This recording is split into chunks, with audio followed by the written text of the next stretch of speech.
Hello Salal के दोस्तों। तो यार क्या हाल है। आज की इस वीडियो में हम कवरिंग स्केड्यूल की रिगार्डिंग डिस्कशन करेंगे और जानेंगे कि क्या होता है ट्रेड का, कौन सा ये डॉक्यूमेंट है। तो पहली बात तो ये ट्रेड का डॉक्यूमेंट है और दूसरी बात कि ये जो डॉक्यूमेंट है वो एडवाइजिंग बैंक बना रहा होता है एक्सपोर्टर के बेहाफ, और इसके अंदर जो है तमाम शिपिंग डॉक्यूमेंट्स की इन्फॉर्मेशन लिखी हुई होती है और इसके अलावा पेमेंट की जो इंस्ट्रक्शंस भी लिखी हुई होती हैं और फर्दर इसमें जो कंटेंट है वो भी हम डिस्कस करेंगे कि क्या क्या होता है। ठीक है, अभी फ़िलहाल मैं आपको ब्रीफली बता देता हूँ कि ये भी होता क्या है बेसिकली कवरिंग स्केड्यूल। अब देखो, जो इम्पोर्ट और एक्सपोर्ट जो होती है वो डॉक्यूमेंट्स के ऊपर होती है। ठीक है, बैंक जो है डॉक्यूमेंट्स चेक करता है और उसके अगेंस्ट पेमेंट कर रहा होता है एडवाइजिंग बैंक को। एडवाइजिंग बैंक जो कि वो एक्सपोर्टर का बैंक होता है और इशूइंग बैंक इम्पोर्टर का बैंक होता है। ठीक है, तो ये चार पार्टीज़ होती हैं आपकी एक जो इंटरनेशनल ट्रेड में इन्वॉल्व होती हैं। चार से ज़्यादा भी हो सकती हैं अगर हम नेगोशिएटिंग बैंक, रेमिटिंग बैंक और इन तमाम बैंक्स को लेकर आएँ, लेकिन अभी फ़िलहाल सिंपल सिटी के लिए हम सिर्फ चार बैंक्स को ही कंसिडर करते हैं। तो क्या होता है कि एक्सपोर्टर जो है वो माल को एक्सपोर्ट करता है, उसका डॉक्यूमेंट्स प्रिपेयर करता है। माल को एक्सपोर्ट करने से पहले एक्सपोर्टर के पास एक चीज़ आती है जिसको हम कहते हैं एलसी, लेटर ऑफ क्रेडिट। और ज़रूरी नहीं है एलसी हो, ये कलेक्शन पे भी, डॉक्यूमेंट्री कलेक्शन पे भी होते हैं। ठीक है, कलेक्शन के अंदर जो पेमेंट की जिम्मेदारी होती है वो बैंक की नहीं होती, जबकि एलसी के अंदर जो पेमेंट की जिम्मेदारी है वो बैंक की होती है, क्योंकि बैंक जो गारंटी ले रहा होता है लेटर ऑफ क्रेडिट में। तो अब पूरा प्रोसेस क्या होता है कि जैसे जब एडवाइजिंग बैंक डॉक्यूमेंट्स प्रिपेयर कर रहा होता है, जिसमें सारे तमाम शिपिंग डॉक्यूमेंट्स आते हैं। शिपिंग डॉक्यूमेंट कौन कौन से डॉक्यूमेंट्स होते हैं? फाइनेंशियल, कमर्शियल और ट्रांसपोर्ट के डॉक्यूमेंट्स होते हैं। तो ये डॉक्यूमेंट्स जब जाते हैं इशूइंग बैंक के पास, तो इस डॉक्यूमेंट के साथ एक और डॉक्यूमेंट हाथ जाता है जिसको हम कहते हैं कवरिंग स्केड्यूल, जो कि इन तमाम डॉक्यूमेंट्स को कवर कर रहा होता है और बता रहा होता है कि आपके पास ये डॉक्यूमेंट्स हैं, इनकी ये कॉपीज़ आपके पास आई हुई होंगी। ठीक है, और इसके अलावा इसके अंदर इंस्ट्रक्शन भी लिखा होता है कि आपने इस डॉक्यूमेंट्स को किस तरीके से चेक करना है। इशूइंग बैंक के एंड पे वो कौन कौन सी जिम्मेदारी दे रहे हैं, इंस्ट्रक्शन दे रहे हैं। और इसके अलावा पेमेंट की टर्म्स लिखी होती हैं कि आपने जो है वो पेमेंट अगेंस्ट डॉक्यूमेंट लेना है या पेमेंट अगेंस्ट एक्सेप्टेंस लेना है। ठीक है, जो बेसिकली बी होता है, बिल ऑफ एक्सचेंज, उस पर एक्सेप्टेंस लेकर इम्पोर्टर की और इम्पोर्टर को जो है वो डॉक्यूमेंट्स दे देते हैं, क्योंकि डॉक्यूमेंट्स इम्पोर्टर के हाथ में आएंगे तभी वो जाके माल छुड़ा सकेगा पोर्ट पे जाकर। ठीक है, तो चलिए हम इसको कवरिंग स्केड्यूल को हम थोड़ा और डिटेल में पढ़ते हैं। So what it is, it's a document that covers other shipping documents. ठीक है, ये इंपॉर्टेंट है कि वो अदर शिपिंग डॉक्यूमेंट्स को कवर करता है। When the advising bank receive LC from the issuing bank, it's prepares all the shipping documents and one additional document that is called cover note या कवरिंग स्केड्यूल.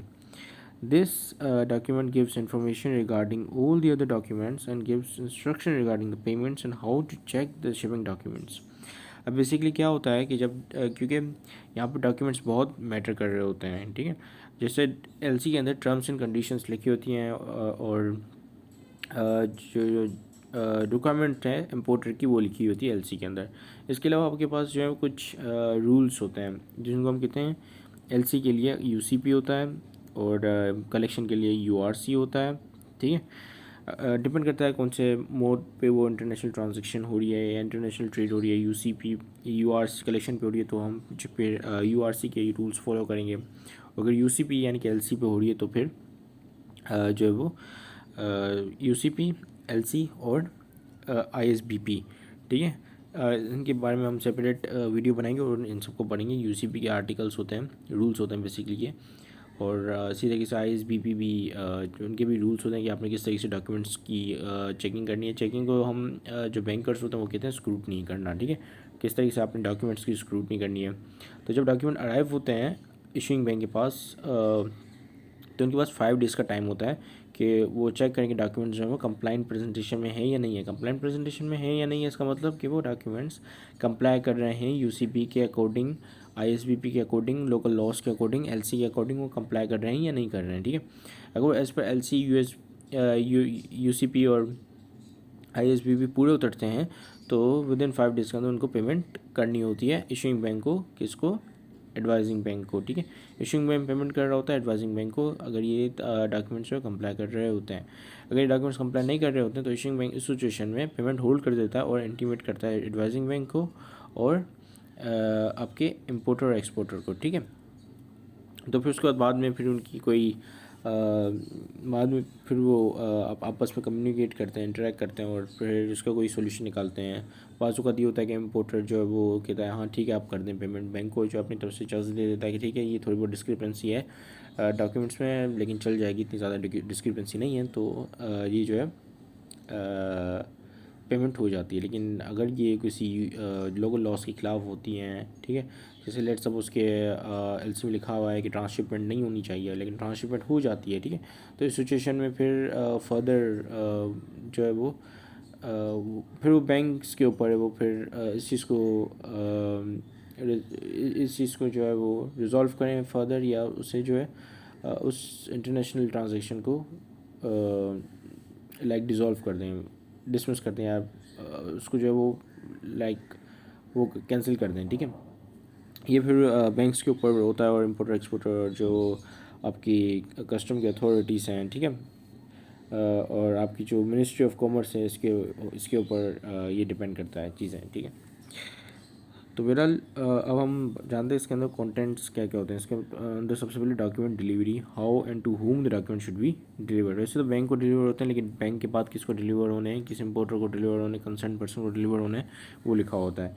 पेमेंट टर्म्स लिखी हुई होती हैं कि payment should be made against the presentation of documents, यानी कि जब documents आए, डॉक्यूमेंट प्रेजेंट हो गए, बैंक के काउंटर पे आ गए, तब बैंक को पेमेंट करनी है, ठीक है। और या एक्सेप्टेंस के बाद, यानी कि कुछ पीरियड के बाद, ठीक है, पीरियड एक्सेप्टेंस यानी कि बी पे, बिल ऑफ एक्सचेंज पे वो एक्सेप्टेंस लेगा बैंक, और उसके बाद पेमेंट करेगा जब उसका टेनर ख़त्म हो जाएगा, ठीक है। कुछ 60, 120, 1 ईयर, 2 ईयर का टेनर भी होता है, ठीक है। प्रेजेंटेशन यानी कि फिर उस 5 डेज़ का टाइम होता है, 5 डेज़ में वो उसने चेक करना है और 5 डेज़ के अंदर उस पेमेंट कर देनी है, ठीक है। प्रोटेस्ट की रिगार्डिंग बताया होता है कि अगर जैसे डॉक्यूमेंट्री पे पेमेंट एलसी नहीं होती, डॉक्यूमेंट्री कलेक्शन पे जो है वो एलसी नहीं होती, तो उस सिचुएशन में जो पेमेंट लेनी होती है इशूइंग बैंक ने, वो किससे लेनी होती है, इम्पोर्टर से, ठीक है। इशूइंग बैंक इम्पोर्टर का बैंक होता है, हम ये डिस्कस कर चुके हैं, ठीक है। तो वो अगर इम्पोर्टर लेट सपोज रिफ्यूज़ कर दे, भाग जाए, तो इस सिचुएशन में इम्पोर्टर के ऊपर लीगल केस कौन करेगा, इशूइंग बैंक, ठीक है। तो इसकी इंस्ट्रक्शन लिखी होती है कि भाई आपने जो है इस सिचुएशन में प्रोटेस्ट करना है, अगर वो या उसके लीगल केस करना है, उसके ऊपर सू कर देना है, उसको लॉ सूट देना है, ठीक है। लेकिन कोई भी ऐसी इंस्ट्रक्शन जो कि इशूइंग बैंक समझता है कि ये मेरे इंटरेस्ट में नहीं है या हम ये नहीं कर पाएंगे, तो वो उसे रिजेक्ट कर सकता है, ठीक है। इंस्ट्रक्शंस कोई भी ऐसी जो कि अनड्यू इंस्ट्रक्शन हो, ठीक है, जिसको हम कहते हैं अनड्यू इंस्ट्रक्शंस, तो वो उसे एक्सेप्ट करने से इनकार कर सकता है इशूइंग बैंक, ठीक है। ये बेसिकली हम यूआरसी जब पढ़ेंगे तो उसमें एक आर्टिकल इसके प्रोटेस्ट के हवाले से, तो वो फिर उसके अंदर कवर हो जाएगा, ठीक है। ये दूसरे कलेक्शन बैंक चार्जेस। अब जैसे बात है, एक बैंक है बेसिकली, जब डॉक्यूमेंट्री कलेक्शन, जब एलसी की बात करते हैं तो आपके पास जो बैंक होती है वो एडवाइजिंग बैंक होती है और इशूइंग बैंक होती है। लेकिन जब डॉक्यूमेंट्री कलेक्शन की हम बात करते हैं उसमें आपके पास कलेक्टिंग बैंक होती है और रेमिटिंग बैंक होती है, ठीक है। कलेक्टिंग बैंक जो है वो इम्पोर्टर की बैंक होती है जो कि डॉक्यूमेंट कलेक्ट कर रही होती है, रेमिटिंग बैंक जो है एक्सपोर्टर की बैंक होती है जो कि डॉक्यूमेंट सेंड कर रही होती है, ठीक है। डॉक्यूमेंट्री कलेक्शन वाले मेथड में या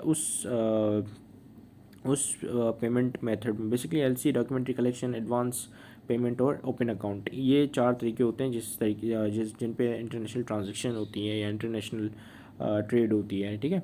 तो इसमें जो सबसे सिक्योर्ड है वो एलसी है, लेटर ऑफ क्रेडिट वाला मेथड।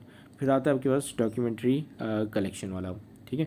सो जब कलेक्शन में जो बैंक के जो चार्जेस होते हैं वो कौन बेयर करेगा, ये चीज़ भी लिखी हुई होती है कि वो एक्सपोर्टर बेयर करेगा या इम्पोर्टर बेयर करेगा। अदर इंस्ट्रक्शंस भी होती हैं इसमें, जो कि other specific instruction relate to the trade transaction के हवाले से क्या क्या इंस्ट्रक्शन और फर्दर जो इंस्ट्रक्शंस आती हैं वो भी लिखी हुई होती हैं। लेकिन कोई भी ऐसी इंस्ट्रक्शन जो कि इशूइंग बैंक समझता है कि भाई ये मेरे इंटरेस्ट के मुताबिक नहीं है, ठीक है, तो वो उनसे इनकार कर सकता है, लेकिन उनको इन्फॉर्म करना होता है एडवाइजिंग बैंक को। अब आपके पास यहाँ पे है एक अपना कवरिंग स्केड्यूल, ठीक है। तो यहाँ पे ये जो है आप देख सकते हैं कि इस कवरिंग स्केड्यूल में क्या क्या चीज़ें लिखी हुई हैं, ठीक है। पहले तो लिखा है कि ये नेगोशिएबल है, सेंड ऑन अप्रूवल बेसिस से डिस्काउंट दिया हुआ है, नहीं दिया हुआ है परचेज पे, ठीक है। कलेक्ट पेमेंट, इस पर बेसिकली ये चेक बॉक्सेस दिए हुए हैं। फिर नीचे यहाँ पे अगर आप यहाँ पे आ जाएँ तो यहाँ पे डॉक्यूमेंट्स कवर्ड हैं, ठीक है। ड्राफ्ट कौन कितने हैं, ठीक है। नंबर ऑफ़ कॉपीज़ भी नीचे लिखी हुई हैं। मतलब ऑप्शन दिया हुआ है लिखने के लिए, ठीक है। इनवॉइस यानी कि जो कमर्शियल इनवॉइस होती है वो है नहीं है, बिल ऑफ लैंडिंग है, ठीक है, एयरवे बिल है या नॉन बीएल है, पैकिंग लिस्ट है नहीं है, कितनी कॉपीज़ हैं, ओरिजिनल कितनी है, ठीक है। तो इसमें अगर जैसे लेट सपोज कि अगर लिखना है कि एक ओरिजिनल है बाकी 2 कॉपी लगी हुई हैं, तो 1+2 लिख लेते हैं यहाँ पे, ठीक है। हम जैसे पैकिंग लिस्ट में 1+2 अगर हम लिखेंगे तो इसका मतलब कि एक पैकिंग लिस्ट ओरिजिनल है, बाकी 2 कॉपीज़ हैं। Insurance policy, certificate of origin और जितने भी मजीद जो भी डॉक्यूमेंट्स कवर्ड हैं वो सारे के सारे इसमें लिस्टेड होते हैं। फिर यहाँ पे आपके पास है डिसबर्समेंट इंस्ट्रक्शन, ठीक है। Credit proceeds to our C as EFC या नंबर, इसका भी नंबर लिखा होता है कि आपने किस तरीके से जो है पेमेंट लेनी है, ठीक है।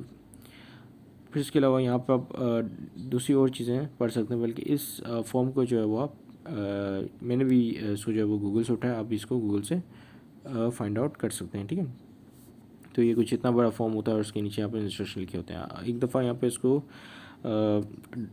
आप जो है इसको सर्च करके अगर इसको पूरा पढ़ लेंगे तो आपको समझ आ जाएगा कि कवरिंग स्केड्यूल के अंदर क्या क्या चीज़ें होती है। बेसिकली ये कवरिंग स्केड्यूल ही है ना, तो you will get clear idea. So ये वीडियो काफ़ी बड़ी हो रही है, वरना मैं आपको पूरा कवरिंग स्केड्यूल हम जो है डिस्कस करते हैं। So this is it, thank you much for watching this video, have a great day and Allah हाफिज़।